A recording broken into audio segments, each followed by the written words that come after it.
This video will show you how to install a trowel down overlay on an existing slab. The basic steps are scratch coat, base coat, stencil, color coat, release agent, and texture. Once the material is hardened, the stencil is removed and the slab is cleaned and sealed.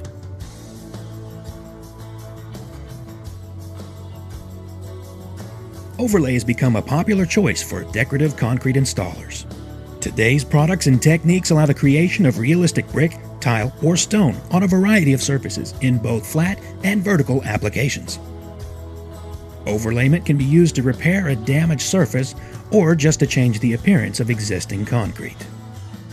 The products used in this demonstration are Flex Cement Overlay Mix, both gray and white, primer, modifier, sometimes called polymer, a dry powder integral color, a liquid colorant would also work, and a compatible sealer. We also need a drill with a mixing blade, several clean buckets, and a 16-inch pool trowel. For texturing, we'll use a dry powder release agent and a 9-inch texture roller. Let's get started. Your existing surface should be cleaned off with a scraper, and any loose bits of concrete need to be fully removed. Wash the surface to remove any dirt which may break your bonds. And with the surface prepped and ready, it's time to break out the buckets. Hot weather can dramatically shorten the working life of overlay materials. On a warm day, it's important to use cool water. A garden hose laying in the sun can soak up a lot of heat, so let the water run until you flush it out. The overlay, also called bag mix, is combined with diluted modifier, then mixed to a workable consistency. The bucket is set aside for a few minutes to set up slightly. This process is called flashing, which allows the dry overlay mix to completely absorb the modifier. While that sets for a minute, let's talk about coverage. One bag of overlay covers up to 56 square feet at 1/8 inch thick. Modifier is diluted 2:1 with water. One 5-gallon bucket of modifier, that's 15 gallons diluted, will make 12 bags of overlay.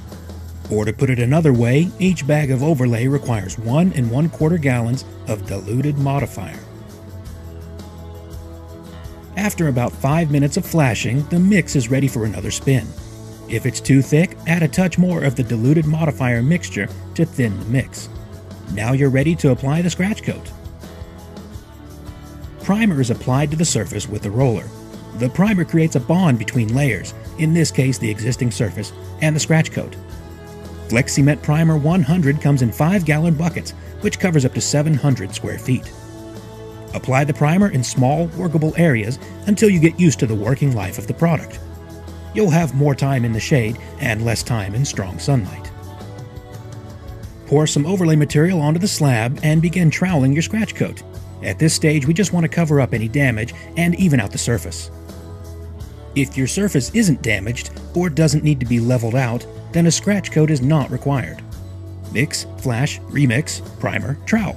Simply repeat the process until the entire slab is covered. Then lightly rake a broom across the surface to create the rough scratch coat face. You're done until the material hardens, usually 24 hours. Go ahead and clean your tools and buckets and come back tomorrow.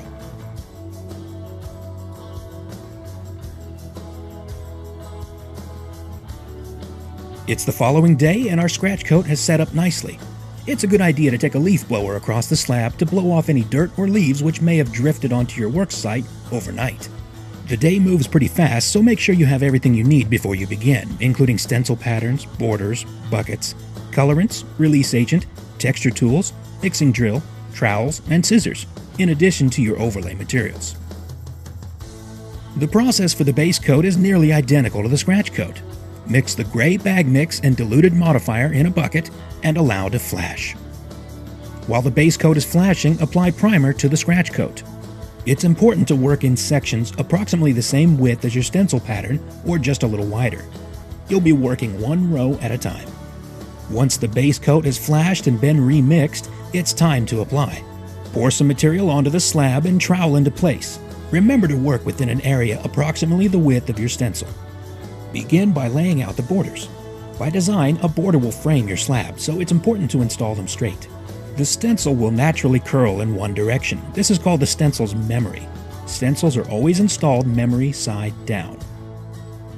The goal is a uniform layer approximately 1/8 inch thick. Feather or taper the material at the edge of each section to allow you to join to the next section. With the borders in place, you're now ready to install your field pattern. The pattern is aligned and centered and lowered into place. The position is adjusted if necessary and the excess trimmed.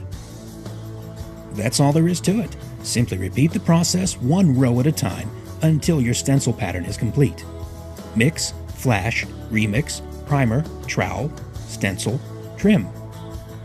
The primer needs to be wet to do its job, so if your primer is dried, simply reapply a fresh coat. One of the most important aspects of a successful overlay lies in your ability to keep a steady stream of material flowing to the guys on the slab. A good crew will have one bucket mixing, another bucket flashing, and a third bucket being applied. The stencil shown is our poly-coated non-adhesive paper stencil. DCI also manufactures a self-adhesive stencil.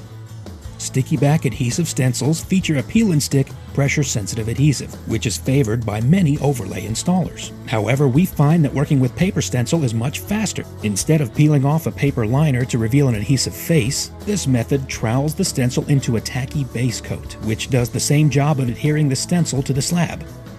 It's also much cheaper, about half the cost of sticky back, so if you can learn this method, you'll save time and money.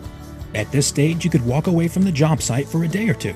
The stencil has been laid and is ready for the color coat, and until that color coat is applied, you're not fighting the clock. We're ready for the color coat. Colorants are typically dry powdered integral color, available in pre-measured color packs or in bulk pails. Colorants may also be in liquid form. DCI liquid colorants are custom matched to our color hardener palette, and the integral colors are from a different palette, so be sure to plan your colors accordingly. Once again, the process is nearly identical to previous steps. Dry overlay is mixed with diluted modifier along with the dry or wet colorant.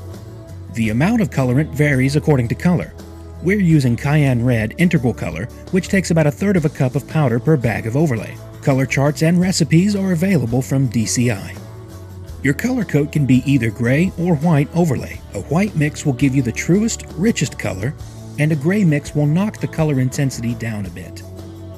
If your base coat is still green or wet, primer is not required. But if the base coat has been allowed to harden, you must reapply primer before applying your color coat. Using a pump sprayer, apply a thin layer of diluted primer. The color coat is troweled over the entire surface, no thicker than 1/8 inch thick. This layer of material becomes the final visible surface, so it's important to trowel smoothly. But be careful, if your color coat is too thick, your stencil will be too deep. Overlay material is very strong when it hardens, so it can be difficult and even impossible to pull your stencil if it's in too deep. The goal is an even, level surface about 1/16 to 1/8 inch thick. Now is a good time to talk about coverage. You'll need 2 to 3 bags of overlay for every 56 square feet. A gray mix for your scratch coat, another gray mix for your base coat, this gives you your gray grout lines, and a white or gray mix for your color coat. Keep in mind that a scratch coat is optional, and if your surface is in good condition, is not required. Even with the scratch coat, we have no more than 3/8 of an inch of material on the surface. Stampable overlay often requires 3/4 of an inch or more. That's twice as much material, so you can see how stenciled overlay can save you on materials. Once the color coat is complete, you're ready to apply release agent and texture. The color coat sets up quickly, so if you have a large enough crew, it's usually a good idea to apply release and texture on one area while the color coat is being applied in another.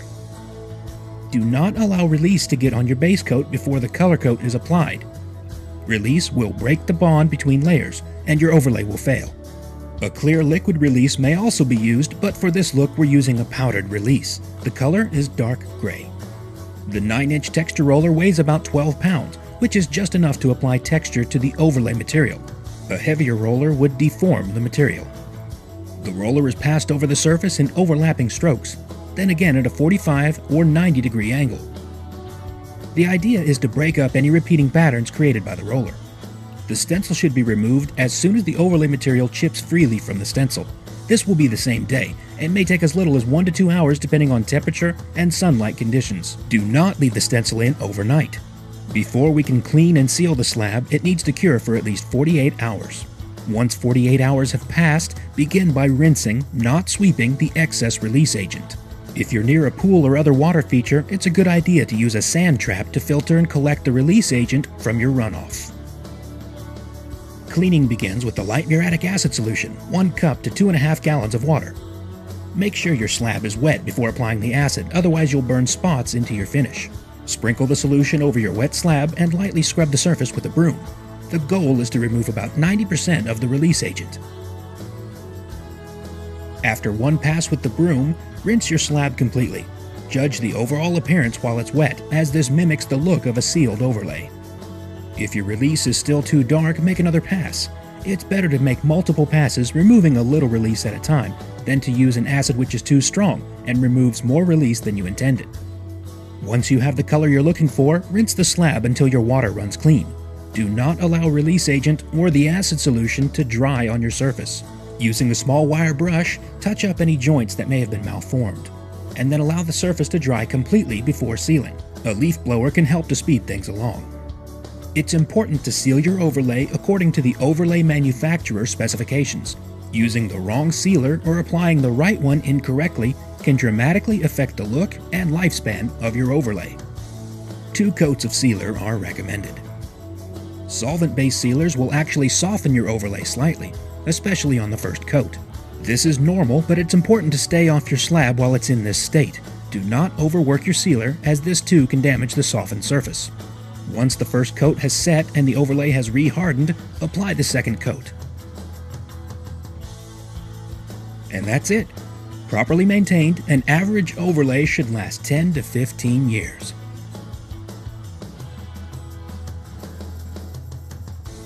If you have questions about the steps outlined in this video or would like to order any of the products used, contact DCI at 866-332-7383 or online at www.decrete.com.